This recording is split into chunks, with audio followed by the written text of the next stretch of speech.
A millionaire's wife insulted his childhood nanny, but his response left everyone speechless. When Nicholas Fielding drove up to the gates of his ancestral estate in the northern part of New York State for the first time in many years, he felt an unexpected thrill. Beyond the ornate gates and along the linden-lined driveway lay memories of his childhood. When he used to run across the meticulously trimmed lawns, ride his bicycle along the old cobblestone path, and brim with curiosity, trying to get into the locked storerooms of the enormous house. Back then, Mabel O'Connor, a petite woman with a warm smile, would always catch him by the hand, persuading him to hold off on his adventures until it was safer. They laughed a lot, and her soft, steady voice never failed to set everyone at ease. Now, entering the high-arched wooden doors with his newlywed wife Isabel at his side, Nicholas felt a responsibility for every shadow cast upon the house's carpets. He had inherited the estate from his parents, who had died in a tragic car accident several years prior. Since then, he had rarely visited, preoccupied with the family's affairs in Boston, while also grappling with guilt over not spending enough time with his parents. "This place is enormous!" Isabel exclaimed as she paused in the spacious foyer. The high ceilings with massive wooden beams and the walls adorned with ancestral portraits were truly awe-inspiring. She spun around, taking in the antique chandeliers and chests. "We'll need to bring in more light and air. I think half of these dusty drapes should be removed." Isabel's words struck Nicholas like the toll of a gong. As a child, he had loved examining these heavy curtains, trying to figure out what type of velvet they were made of and who those people were in the portraits faded by time. But he remained silent. Perhaps she was right, he thought. The house did feel somewhat stuck in the past. While the couple explored the foyer, Mabel appeared from the direction of the kitchen. Her hair had turned completely white, but her step was surprisingly lively.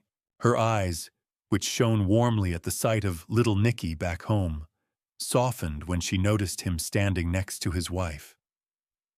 "Welcome home, Mr. Nicholas," Mabel said softly, genuine happiness evident in her voice. "And Mrs. Isabel, of course. I'm glad to see you." "Thank you, Mabel," Nicholas replied, smiling as a warm wave of nostalgia washed over him. "Isabel and I plan to spend a few months here, restoring the place and sorting out the family documents." Mabel nodded approvingly, but caught Isabel's wary glance out of the corner of her eye. It was as if Nicholas's wife was sizing her up against some ideal image in her mind, ready to note any discrepancy. Yet Isabel kept quiet, merely offering to help with the luggage. "Leave it," Isabel said dismissively. "I'd like to look around first. It's always intrigued me how people live in these traditional places." The way she said traditional made it sound like a relic from a bygone era. Nicholas frowned slightly, but, ever the peacemaker, forced a pleasant smile. That first evening, Mabel served roasted chicken, pumpkin pie, and her famous lime-spiked lemonade. As they sat at the long dining table, where Nicholas's father once dined, Isabel increasingly criticized not just the decor, but also the food. She felt that the house paid no attention to refined cuisine, relying instead on dated country recipes. Mabel listened politely and patiently, although she could already feel the tension mounting. Nicholas, caught between wanting to please his wife and respecting Mabel, remained mostly silent, a gnawing sense of unease growing within him. The next morning, the house was abuzz with activity. Isabel had brought an entire suitcase of sketches of how she envisioned a renovated estate, and was up at dawn handing out directives as she went from room to room. She spoke loudly about replacing carpets with modern designs, repainting walls in bright hues, and donating the vintage furniture to charity shops. Her assistant, an architect named Ronald, arrived a bit later to assess the scope of the project. Mabel watched in surprise as Isabel's people practically dismantled the home's long-standing arrangements. Items that had been regarded as family heirlooms for years were deemed dusty junk.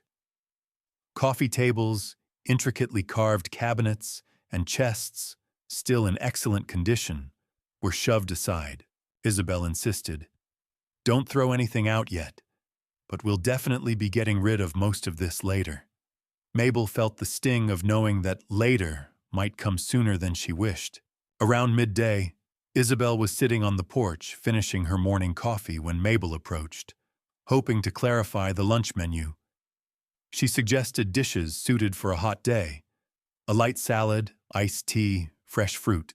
But Isabel, looking her up and down, retorted that she wouldn't want lunch served before 3 and requested something truly sophisticated, though she offered no specifics. "Maybe gazpacho?" Mabel ventured. "It's refreshing in the heat." "Perhaps gazpacho is refreshing," Isabel cut her off with obvious sarcasm. "But I'm not sure it's appropriate for an old family estate. It's either complete American comfort or these vague relics of the past." At that moment, Nicholas passed by, catching part of the conversation. He tried to interject, suggesting that Isabel show some kindness to Mabel, who had worked here her whole life. But Isabel merely shrugged. "I've never thought the hired help had any right to decide what we eat." Nicholas, reluctant to provoke conflict, responded with a polite smile, though he felt a sharp sting inside. Shortly before lunch, Nicholas's cousin John, who lived 2 hours away, stopped by for a visit. Seeing the upheaval in the main hall, he frowned and quietly asked Nicholas why they were turning the house upside down. Nicholas, unsure himself, shrugged and explained that Isabel wanted to give the house a fresh start, and maybe that wasn't such a bad thing. John didn't argue. He just urged Nicholas to be cautious and not forget about the family legacy built into every corner of the house. At lunch, Isabel and Mabel had their first major confrontation. At one point, Isabel announced loudly that it's old-fashioned for the hired help to eat at the same table, and that it might be better if Mabel didn't join them in the dining room.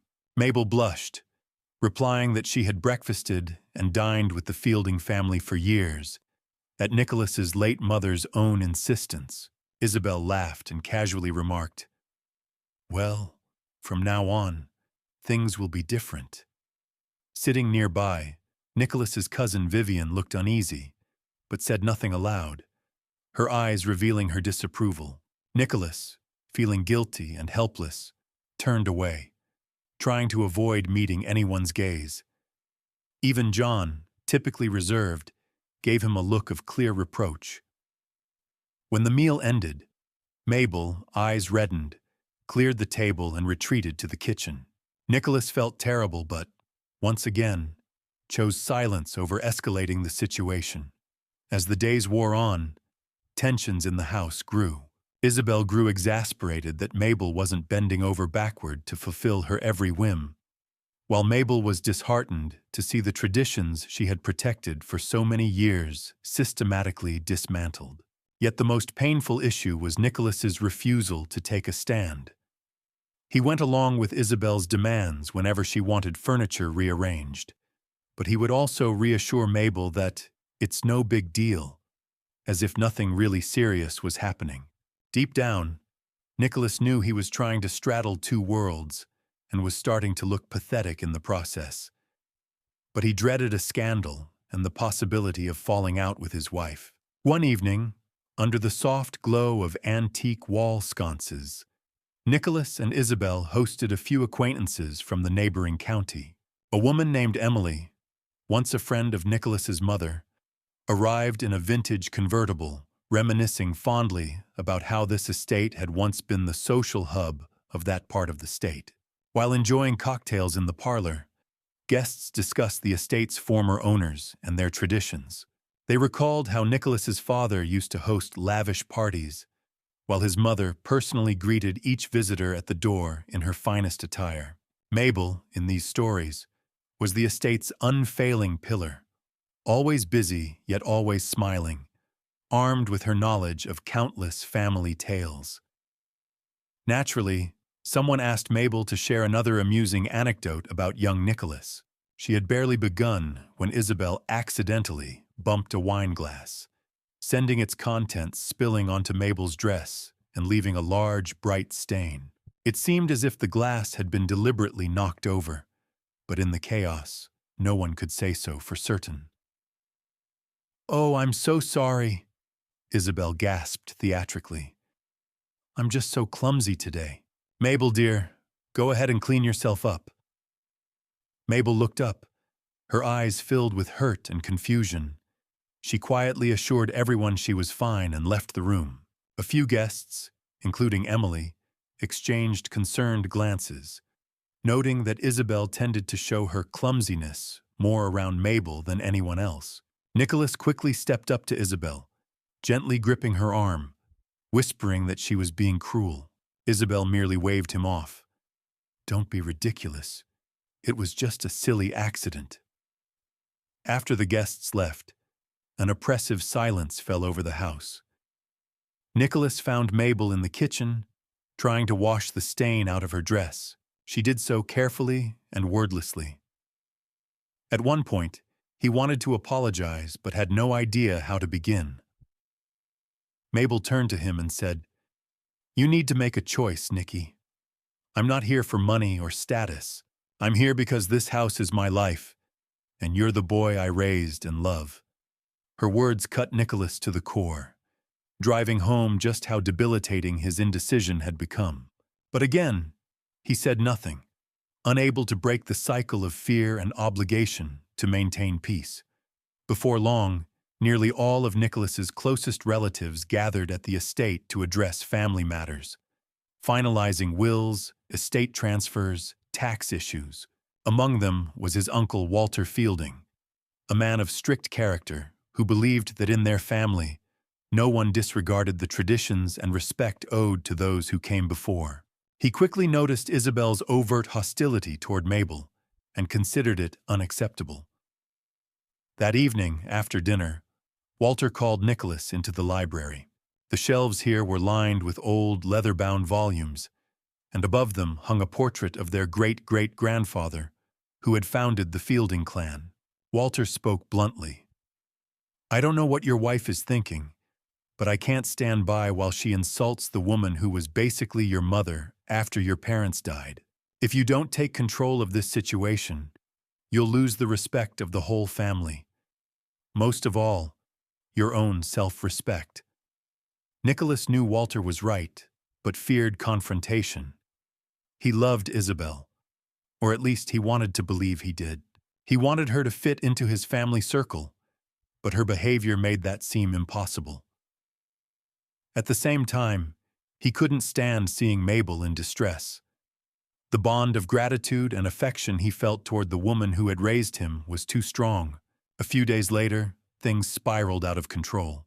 Isabel, going on about her reforms, suddenly suggested replacing the staff with professionals who understand modern standards better. It was obvious she intended to remove Mabel, and she did so in front of the entire family. Walter, John, Vivian, and even Emily, who had come specifically to check on her old friend. Walter immediately stood up and said harshly, "Mabel is not just staff, Isabel. She raised Nicholas, cared for this house when no one else was around. While you were busy with trendy projects in the city, she was washing his clothes, cooking his meals, and singing him lullabies." Isabel dismissed him with a wave, making a snide remark like, "I get it. You're all attached to the old housekeeper, but the world changes, and nobody needs these outdated manners anymore." Nicholas felt anger boiling up inside him. He had long feared this moment, having to side openly with Mabel. He had always loathed conflict, but now he saw there was no other option. "Stop it, Isabel," he said with surprising firmness. "I appreciate your ideas about renovating, but Mabel is part of this family. Without her, this place loses its heart." "Its heart?" Isabel echoed, arching an eyebrow. "A house is just walls, And if you really want to live in a modern way, you have to get rid of the baggage of the past. Everyone in the room tensed. Mabel, standing a little ways off, took a small step back, tears in her eyes. She knew this was the pivotal moment. But Nicholas once again retreated, muttering something about needing time to think it over. Isabel left the room with a triumphant smirk, leaving him alone amid the heavy atmosphere of disappointment. His relatives could see how pitifully torn he was, wanting to preserve his marriage, but also unwilling to betray Mabel. Everything changed one evening when Isabel went too far. She invited yet another visitor, an investor friend, who could fund a complete renovation of the estate. During dinner, Isabel laughingly announced that some of the unnecessary outbuildings would be converted into event spaces and studios, and the staff would be replaced by a professional team from an elite agency. "No more old nannies or outdated relics," she declared into something like a microphone, as she unveiled her renovation plan to her guests. That same night, she proceeded to publicly humiliate Mabel yet again, calling her a prime example of some pre-revolutionary America. She did this in front of everyone relaxing on the veranda after dessert. This was the final straw for Nicholas. Though he was not used to making grand declarations, he could no longer remain silent. He demanded that his wife stop speaking to Mabel in such a disrespectful way. The guests were stunned. Most of them had always seen Nicholas as a kind but spineless heir. Now he spoke with uncharacteristic conviction.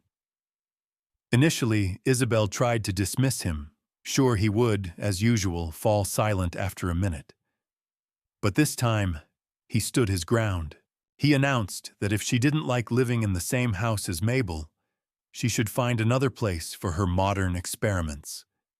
He even offered to pay for her tickets if necessary, adding that it was time for them to part ways if she couldn't. Show common decency to the person who had raised him. You're throwing me out?" Isabel cried indignantly.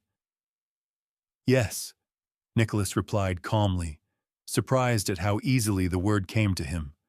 "I can't keep watching you try to destroy everything my family holds dear, especially Mabel." Shocked by his resolute tone, Isabel grabbed her purse and stormed off to the guest room. A heavy silence fell over the house. No one could believe that mild-mannered Nicholas had laid down such a stark ultimatum. Once she was gone, he exhaled deeply. Though his relatives sympathized, they also felt a collective relief. They had been waiting a long time for the master of the estate to intervene.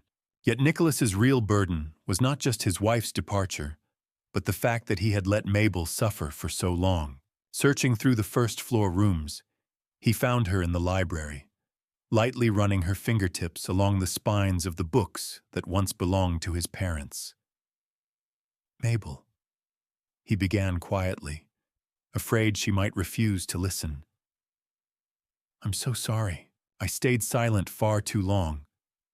I saw and understood everything, but I couldn't bring myself to stand up to her.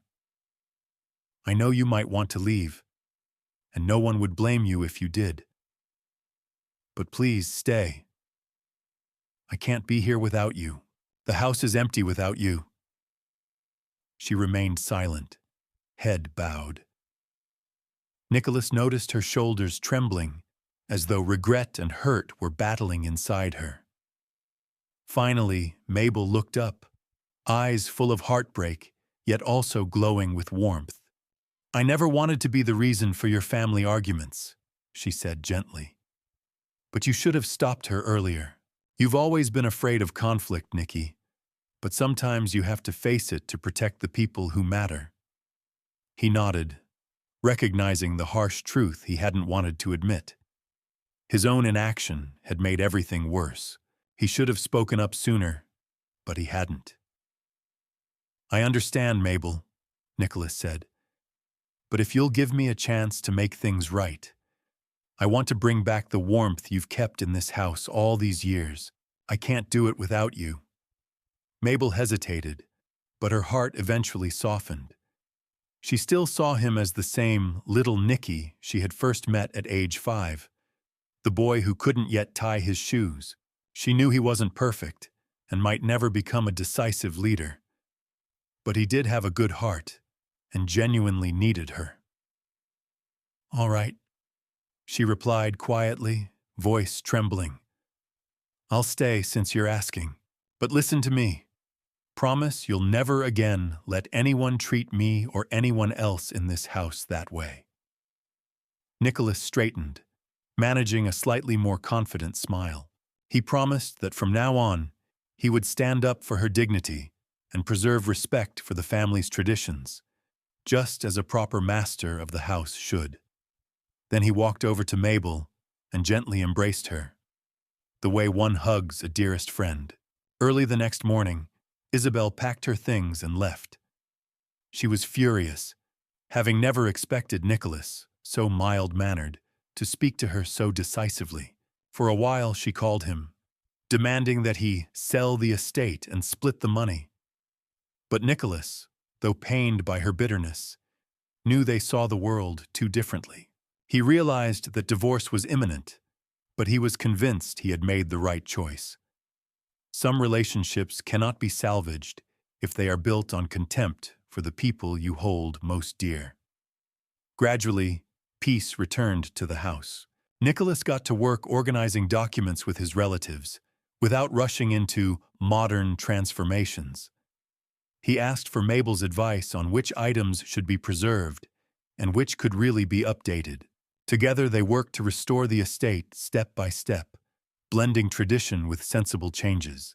Within a few months, it became clear that the Fielding estate had once again regained its atmosphere of warmth, and family gatherings were pleasant affairs.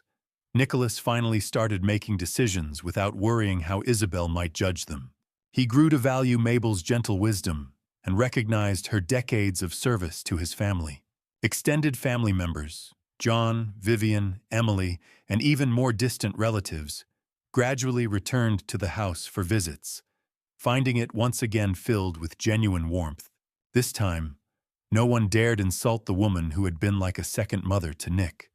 Everyone understood that Mabel was not just a housekeeper, but a true member of the family. And so ended the story of Nicholas, Isabel, and Mabel.